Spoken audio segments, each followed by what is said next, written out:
Jason, wonderful to have you here, buddy. And we have the great Joel Weldon, as always, here on the podcast with us. And welcome, ultimate viewers, to an awesome episode.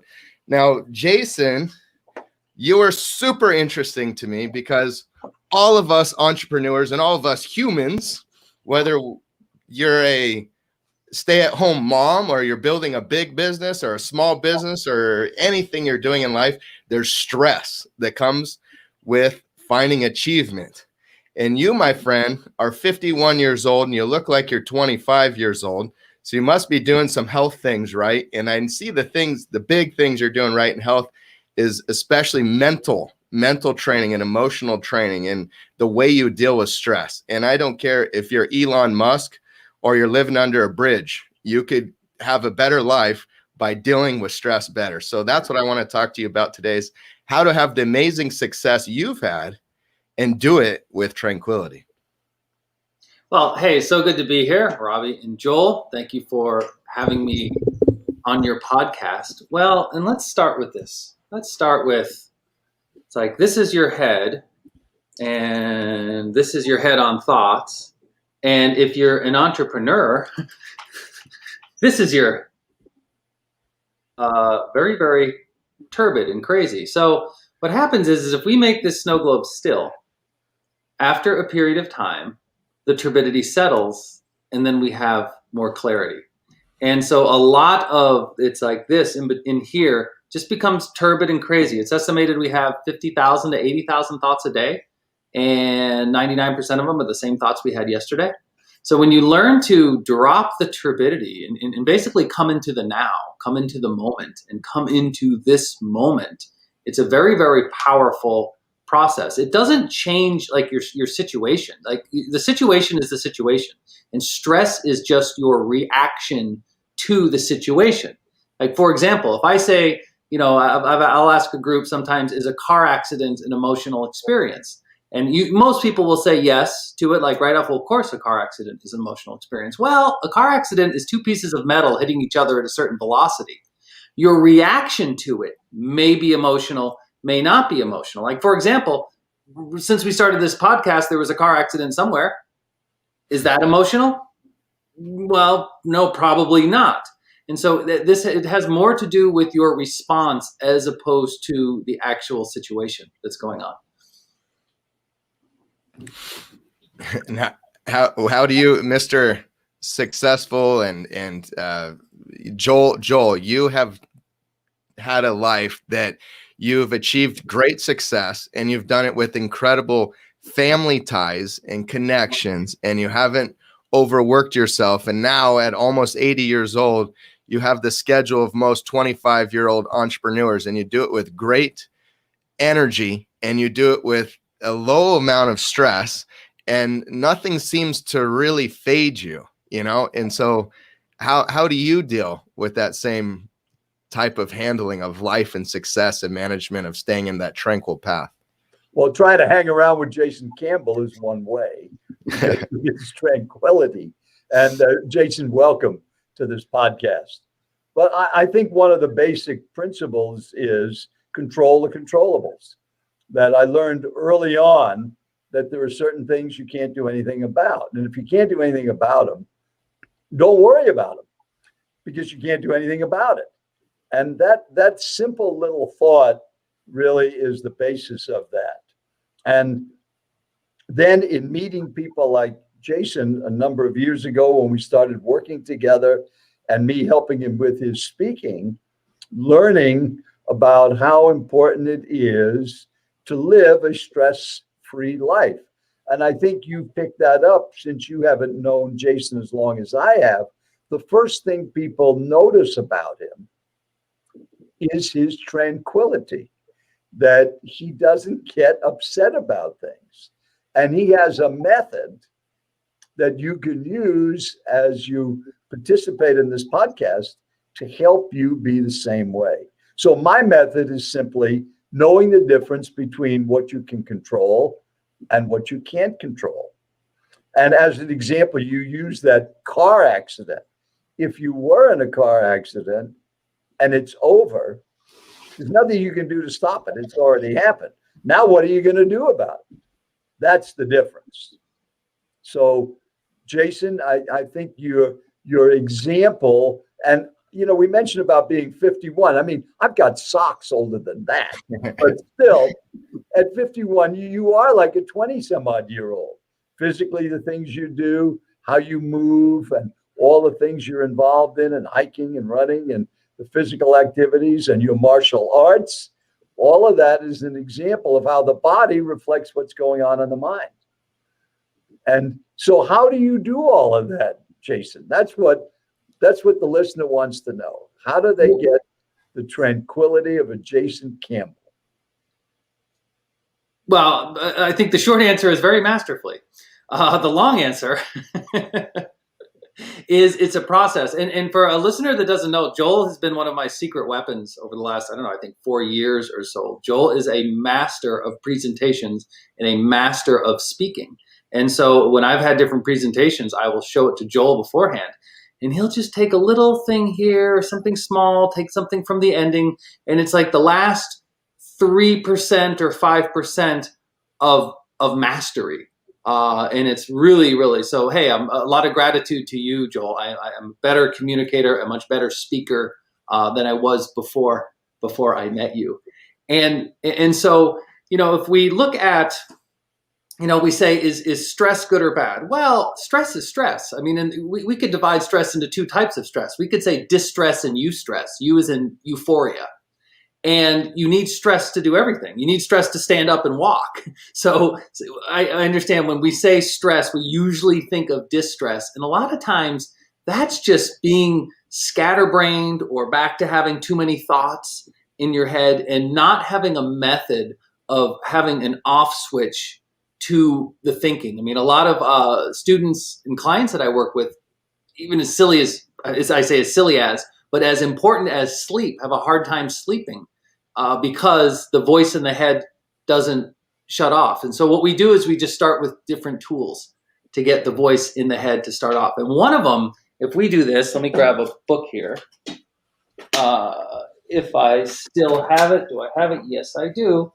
It's a very old concept, okay? So if I say these three characters and what they mean, it's called Jing, Qi, and Shun. And what that means is matter, energy, and consciousness.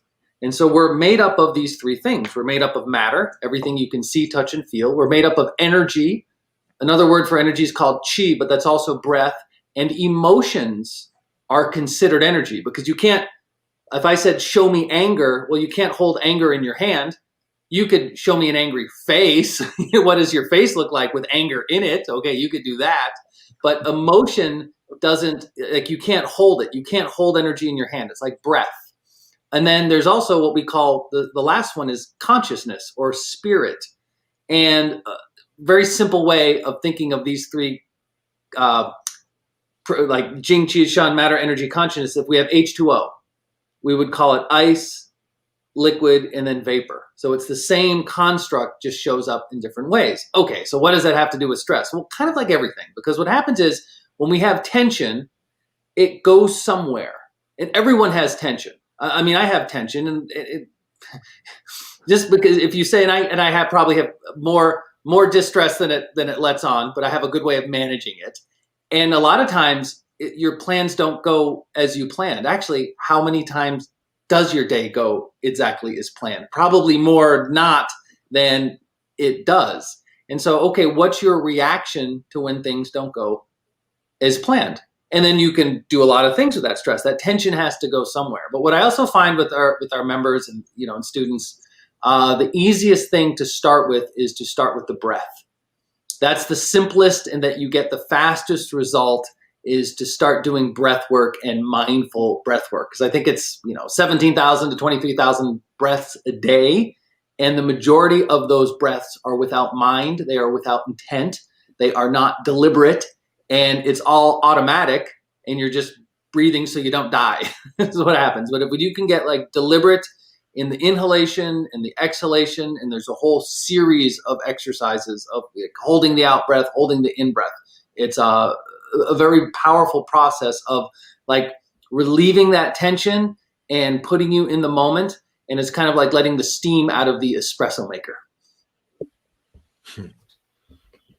That's awesome. Yeah. And that's, so many gurus of mindfulness, of stress release, of health optimization, guys like James Nestor, who that's all they talk about, the journalists who heavily studied breath, is they talk about breath. One big question I have, and I think a lot of people have as they get into breath work, is kind of what happens in the body, right? And two is you have everything from the ice bath guy talking about breath work to deal with extreme cold temperatures. You do some breath work that's almost energetic and building of energy, and then there's stress release breath work, and then there's breath work we can do to increase our aerobic capacity without doing strong aerobic exercise.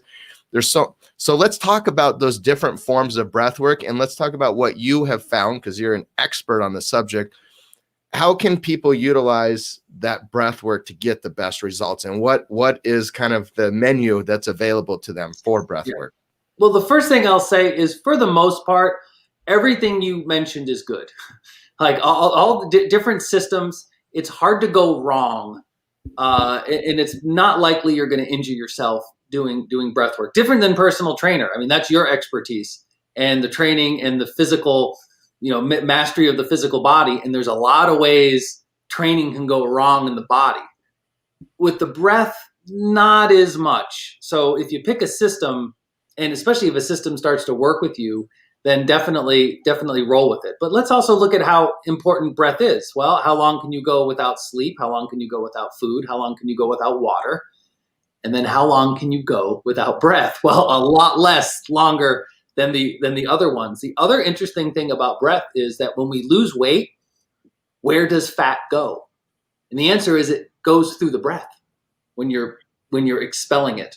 So, and breath mastery is many, many thousands of years old. I mean, a lot of the movements that we teach, I started over 30 years ago in practicing those. Back then it was considered a little strange and a little odd to be doing breath work. Now it's gone mainstream, which is super, super cool. And I do recommend the James Nestor book.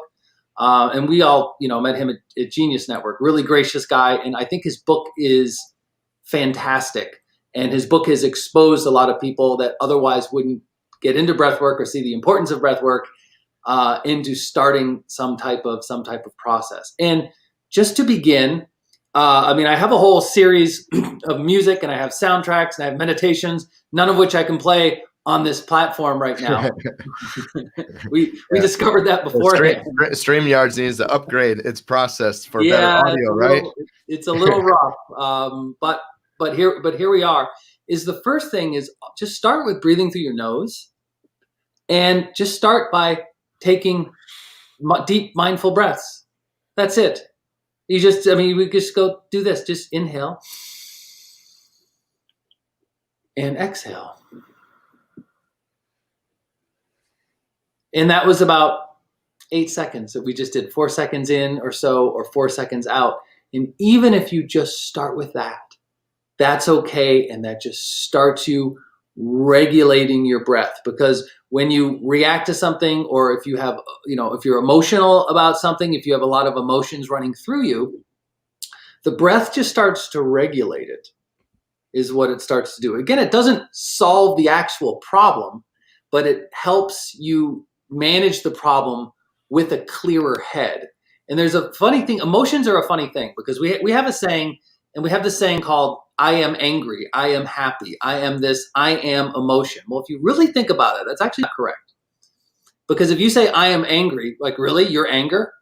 I thought you were a little, dollop of the divine that gets to temporarily hang out in this big bag of flesh for so many years. That's actually what you are. You might have anger type energy running through you. So if you say, hey, I have anger energy running through me, or I am angry, that's a huge difference in language. And it's very, very different. And the truth is, you have anger type energy running through you. And if you think of it that way, or even use that language, there's a little bit of space between you and the anger. See, I was taught many years ago that this is not my shirt, it's the shirt I wear. This is not my house. This is the house I live in. Now, I'm not talking legal viewpoint. I'm talking spiritual viewpoint. Spiritual viewpoint, I mean, legal viewpoint, sure, it's my shirt, it's my house and all that stuff. But at some point, me and this shirt, me and the house part. So you don't think of it as I own or I am. It's no, this is the shirt I use. This is the house I live in. I have anger type energy running through me, or even I have happy energy running through me, whatever it is. And it's like that little dollop of space just helps you manage it. It also helps you feel it, because once the energy is in you, it's useless to say, well, you shouldn't be angry about this. Why are you angry? You need to rise above this. You shouldn't feel this way. Well, that's not helpful at all, because it's kind of like you jump off the cliff and then you say, well, you shouldn't have jumped.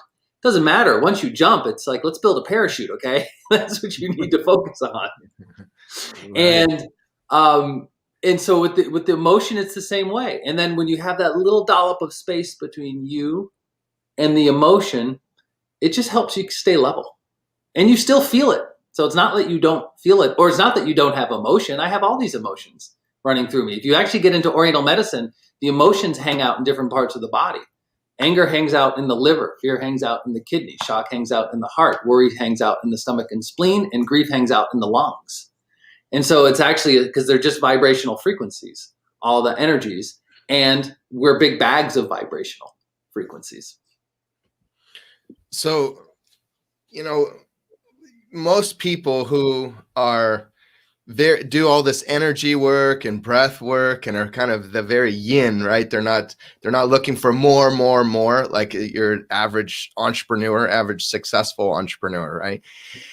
So my question for you is, where does your drive, because you've done a lot. I mean, you've owned a large wellness clinic, right? I think it was one of the most successful ones in Arizona. If you could expound on that a little bit, and other things that you've done in success briefly, but then you also have this extreme calm ability to deal with stress and all of these things. And you're not a guy who I think of as you're always trying to look for more, but yet you get the results of more. So how do you achieve that? So there's a few things here. There's one of the things I like to teach entrepreneurs is to find your happy enough number. Like, what's enough? You don't need to put everything in your pocket. So there's a number that's enough. And a lot of the entrepreneurs, I have more. If I have one, I want two. Oh, I have two, I want four. I have four, I want eight. And it doesn't matter. It's just I want more. And things are okay. Have a lot of things. But make sure that you own your things and that your things don't own you. And so when you reach your, whatever your enough is, your happy enough number, well, then if you make more and if you do more, that's okay. And if you don't, well, guess what? That's okay too. And so a lot of it is have that clear, and it's a number, it's a setup. And for every entrepreneur, that's a different number and it's a different setup. And so just find that and find whatever works for you so that you have that target. And then that's what you're building for, because it's hard to hit a moving target, and more is a moving target, where I always want more. So I think that's the first thing. And then when you hit that, and when you have your enough and what is enough, and it's your happy enough number. I remember, I think it was my first meeting in Genius Network, and Joel, you were there. This was years ago. And I forget who even said this. It might've been Joe, who said, live like an artist with a $50,000 a month trust fund. And I really like that. The good news is you don't need $50,000 a month to have a great life. That's a little excessive there. I mean, if you have it, great, but find what is your, what's your number that you can, if live like an artist, if that reference works for you, great. If you need a different reference for that, do whatever works with you, works for you. But just make sure that you own it and it doesn't own you. And then when you do projects, see if you can find projects that are inspiring projects. I have criteria for even any of the things that I score. I'm writing music for a lot of different apps and a lot of different groups right now. And I have a criteria. And the first criteria, there's a bunch of them, I guess, in random order. One, I obviously have to really like the people. And it has to be an inspiring project that helps people. And the second one, it has to be something that's never been done before. So I'm not interested in, writing in a style or doing something with the music that's already been done. I'm interested in just doing something very, very new and very, very creative. Well, that is part of my criteria that keeps me inspired. And it just keeps me enjoying what I'm doing.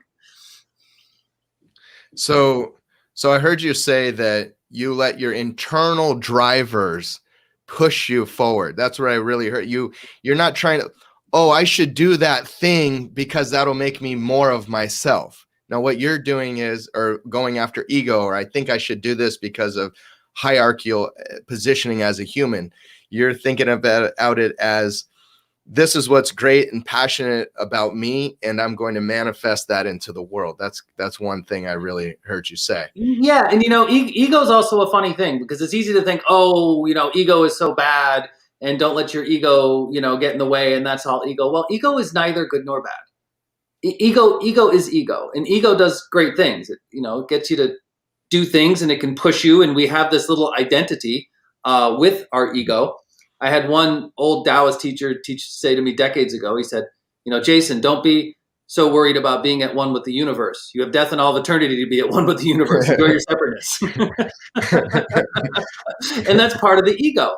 But the difference is ownership. So for example, if we said, let's go to the entrepreneurial world. If I say to a group of entrepreneurs, who here, if I asked your spouse, would say you're stubborn? Everyone would raise their hand. Every spouse would raise their hand. Maybe not the entrepreneur. But then if I said, okay, who here also feels like you're very determined? You're not making it in that room unless you have determination. So if we say, what's the difference between stubbornness and determination? Well, first, let's look at what they have in common. And what they have in common is an abundance of will and willpower. When you're determined, you own your will. When you're stubborn, your will owns you. And it's really that simple. And so it's the same with all these attributes. It's about ownership of them. And same with the ego. When your ego owns you, then it's just more and more and more. And I have to, how many likes did I get? How many this? Oh, what does everyone think? And you can really, really lose your mind to that. I mean, social media doesn't make you any happier. It does not. I think it turns your brain turbid. I'm about very, very little am I even on social media. I can't do the deep work that I do and be on social media all the time. It's like they're incompatible energies. Yeah. And so really it's just, it's ownership of it, and find out what where is your enough, and everything else, what someone else is enough or someone else doesn't even matter. There's also a very old saying that comparison is the thief of joy.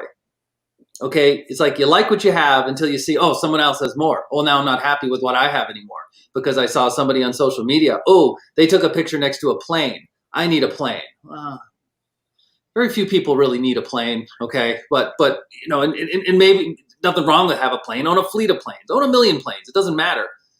But just be careful of that trap of, I have one, I want two, and just more, because it doesn't end.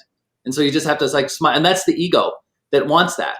We call that chain the monkey to the tree, because you have this monkey mind that goes blah, blah, blah, blah, blah, and doesn't shut up. And a lot of times the monkey mind's not the nicest person on the planet. The monkey mind can be very, very mean. And so chaining the monkey to the tree is shutting the monkey up. Here's the problem. The monkey is a master locksmith. And no matter what you do to that monkey, it's going to escape. And it's going to come out and it's going to start talking to you and whispering to you. And a lot of the stuff it tells you is crazy, crazy stuff. And then you just have to smile, chain the monkey to the tree, or at least turn the volume down, and just know it's going to keep coming up. So you don't even take that too seriously. Don't take the voice in your head too seriously.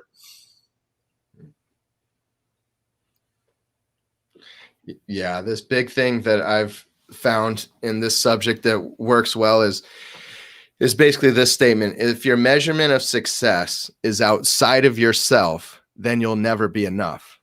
If your measurement of success is outside of yourself, then you'll never be enough.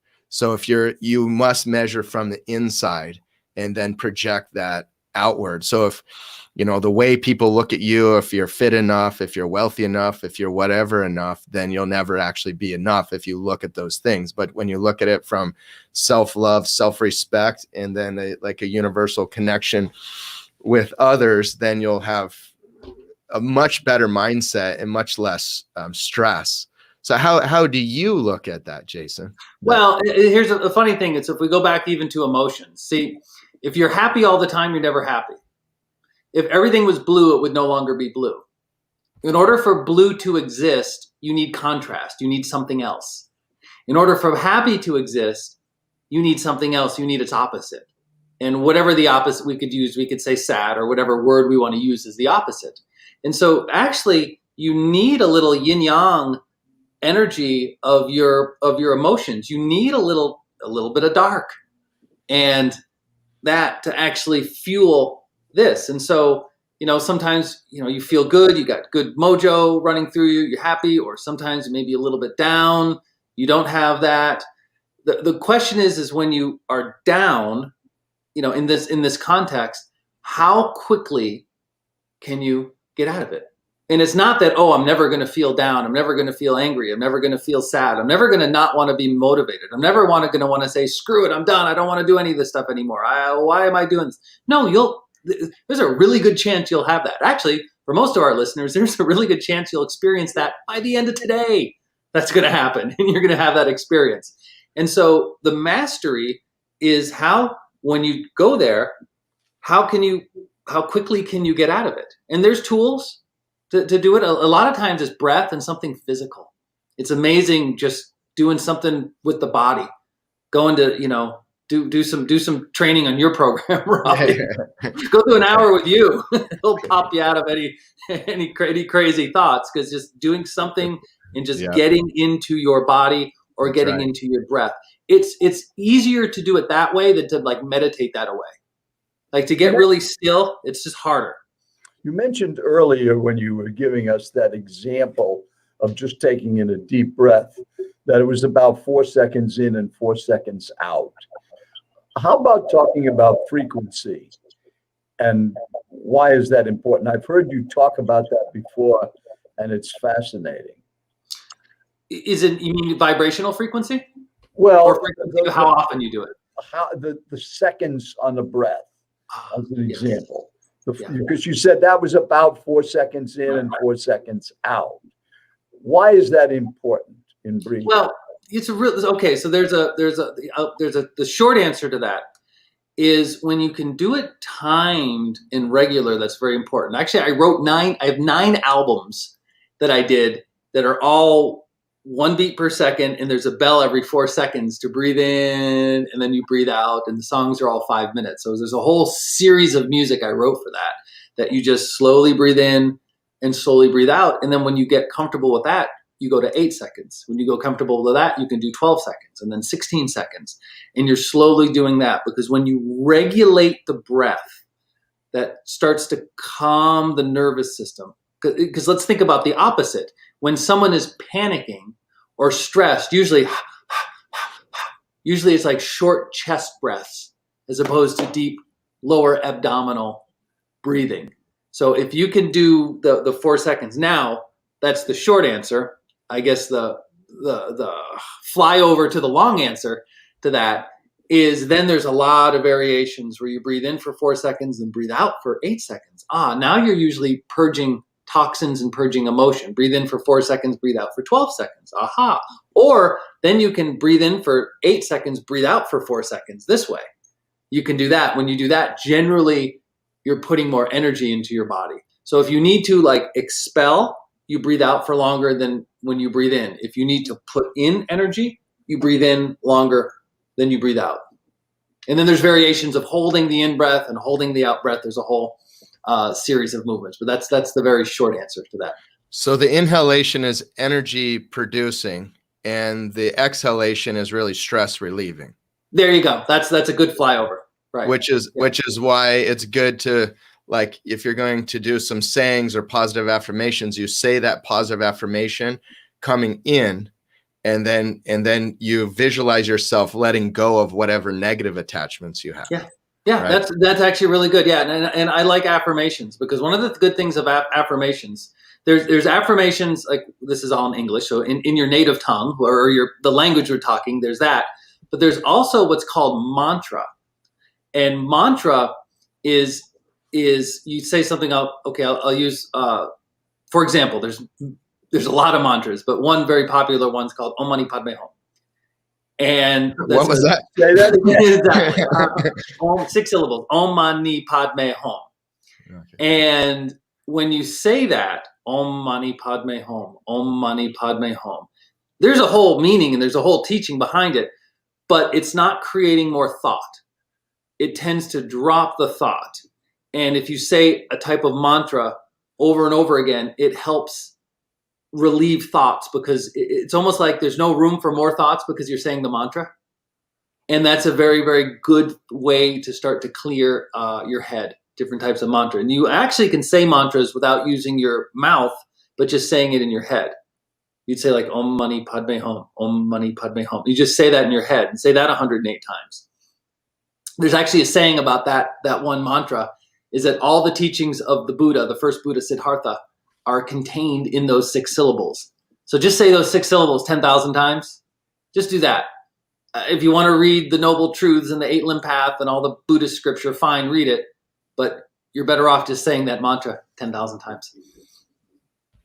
Now, some scholars might get upset with that saying, but I've found that to be very true. So what is the relevance of that 6-syllable saying versus another one? Oh my goodness. Well, here it is. Do we have another 4 hours to go on for this? They're all good. Any mantra is good because it keeps other thoughts out. That's when I wrote a whole album on that mantra. And that's just a very popular one. It's a very easy one. And we talk about, there's this concept called 5 elements: wood, fire, earth, metal, water, which is not literal wood, literal fire. It's the power of seeing patterns in wood and fire is a metaphor. So wood, fire, earth, metal, water is a metaphor. And all of those symbols have a vibrational frequency in them that bring in the elements. That's the real short answer to that. But any mantra is good that you're going to do. If you find there's so many of them, it's just good if it's not like a Sanskrit mantra usually, or something not in your language, because it doesn't create thoughts. That's why if you listen to meditation music in English or a language you understand, it's harder. It's easier to have an instrumental, or if there's vocals in some type of mantra, because it's not creating more thoughts in your head.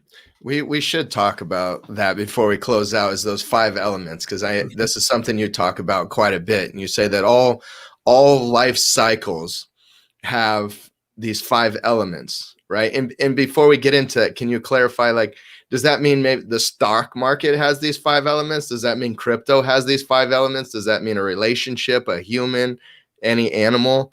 What can we say all has these 5 elements? Well, you start to get into stock market and crypto. I think you want to probably ask Patricia, that before you ask me that question. I'm sure you could find it, but I don't sit and study the crypto market and the stock market all the time. So I wouldn't be able to make that combination. Here's what that is. They figured this out thousands of years ago. Some say 10,000 years ago. I don't know. I wasn't there, but a long time ago. That there's this repeating pattern of 5 in nature. And that's just done through observation. Here's a good example. There's 5. And then we have, in Oriental medicine, we have 5 sets of organs. We go into, 5 emotions and 5 colors and 5 senses that we have. We have 5 vowels. We do, we count our hands. We now have the decimal system. And there's 5 musical tones. It's called a pentatonic scale. And so this just shows up everywhere. And so they gave them names, but it's more metaphor: wood, fire, earth, metal, water. And you can think of this as sprouting, flowering, fruiting, falling, rotting. So the wood is the sprouting, the fire is the flowering, the earth is the fruiting, the metal is the falling. And then this would be like the rotting and cycling back in to the sprouting. That's like one example of how that shows up. And then you have colors, green, red, yellow, like white and metal, and then blue and black. And then it cycles. Then you have emotions. We have anger, shock, worry, grief, and fear. And then it cycles. So it's kind of like seeing the matrix. You see this one pattern of 5, and then you see it in shapes, and you see it, and you just see it everywhere. In popular music, I want you, I miss you, I need you, let's party, and social commentary. So there's generally 5 topics you get in most popular music. And then it's just a combination, and then it just cycles, and it moves about. So that's the power. It's kind of a weird word, elements, because when we think elements, we think like periodic table or periodic chart from high school. Right. So, maybe we could call it the 5 patterns or the 5 repeating patterns, 5 attributes, could be other ways of looking at it. And it's tricky because it's, we think wood, fire, earth, metal, water, and it's metaphor. All those words that we're using.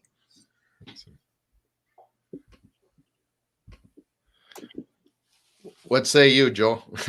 Well, I'm thinking of those 5 words. What was the interpretation of those again? Of wood and Sprouting. Sprouting. And what Fire does that mean? Is that where you begin everything? Yes, that's the beginning. The beginning. Yeah. Okay. That's and green. And then fire. Flowering. Fire is flowering. Yes. Not destroying. Interesting. And earth. Fruiting.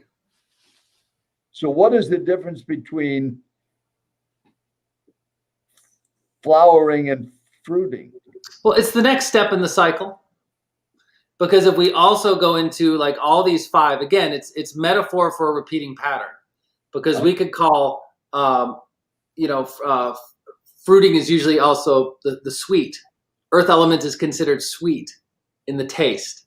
And that goes into the metal, which is the fall. If we look at it as season, we'd have springtime, early summer, late summer, autumn, and winter would be the 5. So what is metal?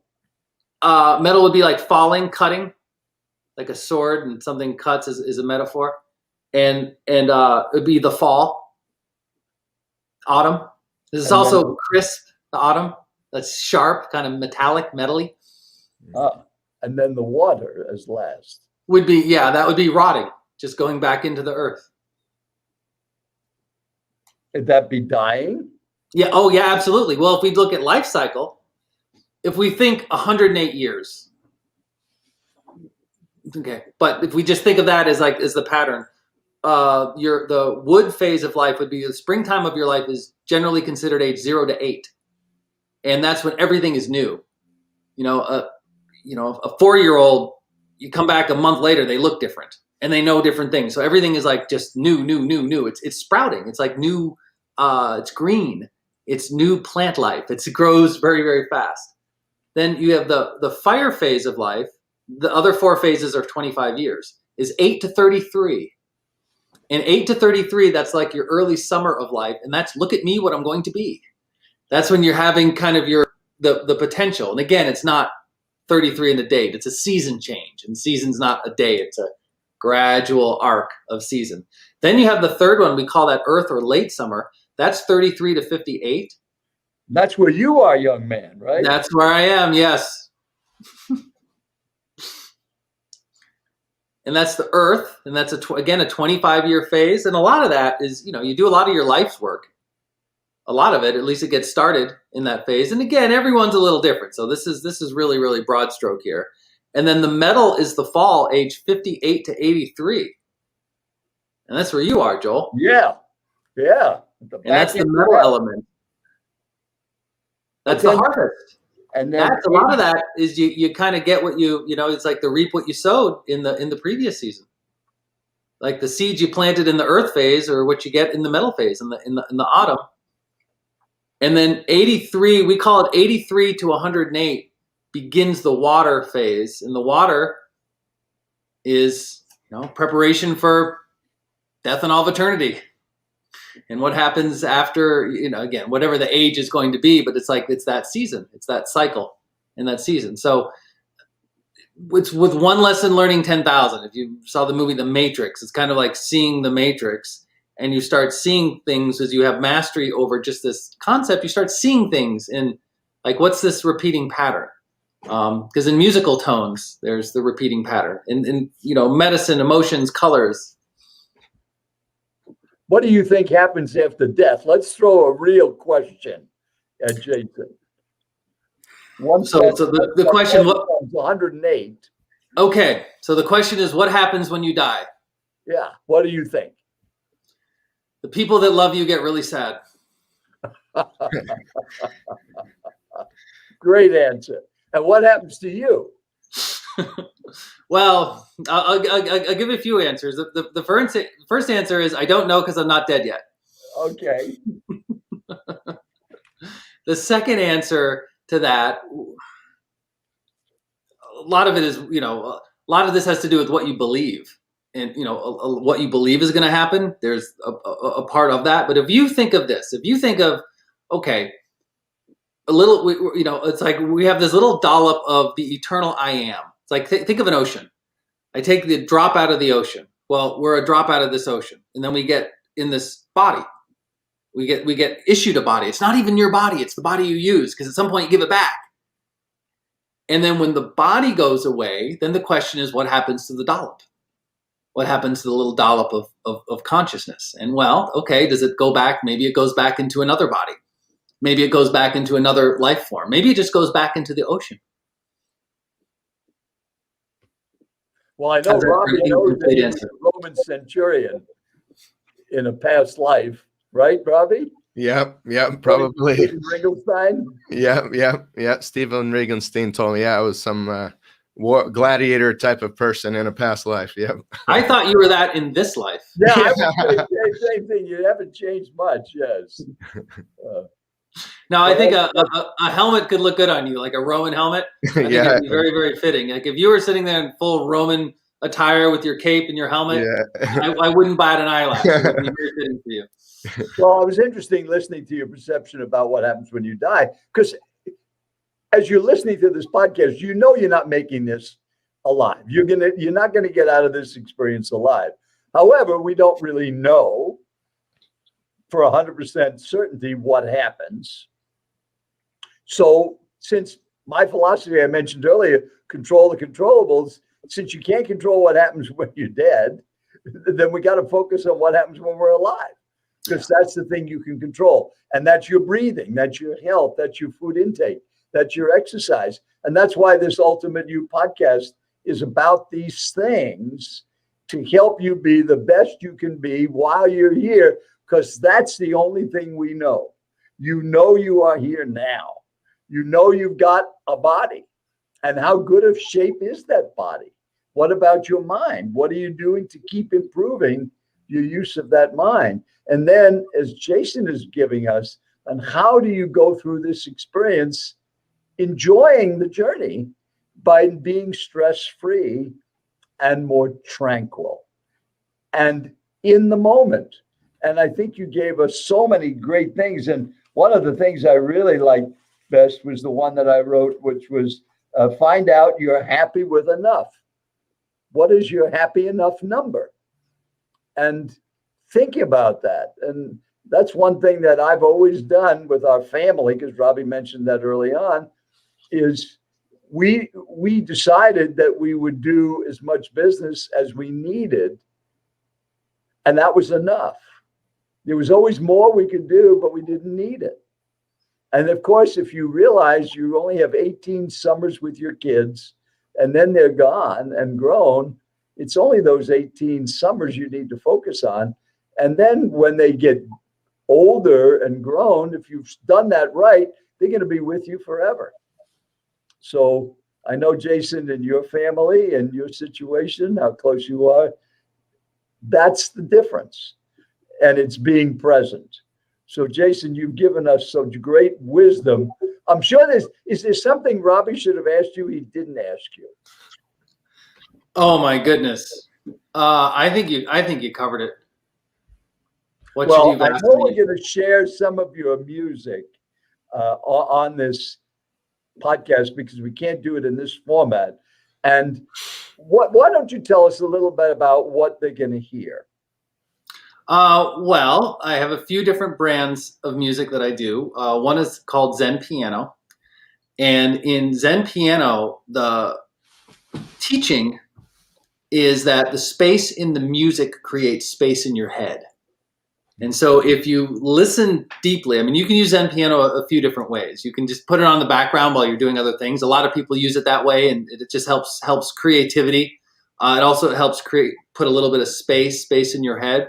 Or you can get into it. You put on some headphones and you listen. You really listen, and don't listen to the notes. See if you can listen to the space in between the notes. And when you do that, your head goes from this, and turbidity starts to drop.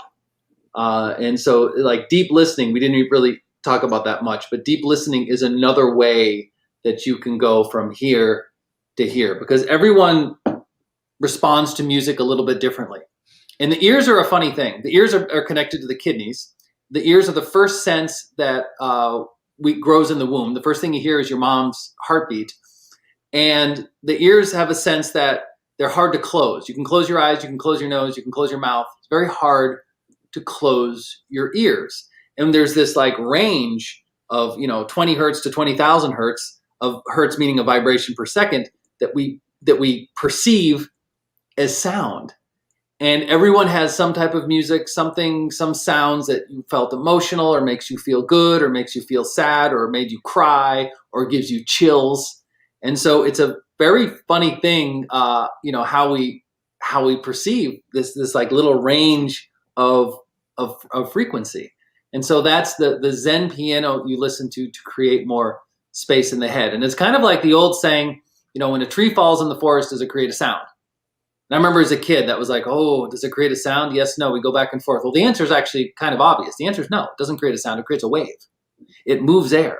It only creates a sound if there is someone to perceive it, or a surrogate, like a recording machine. Then it does. It translates that wave, and then we hear it and we perceive it as a sound. You start going over 20,000 frequencies, 20,000 beats per second, we can't hear it, but a dog whistle is, 30,000 to 40,000. So if you do something that high, we can't hear it as sound, but a dog will in different animals. And elephants can hear lower than 20 hertz. I mean, so there's this whole range of vibration.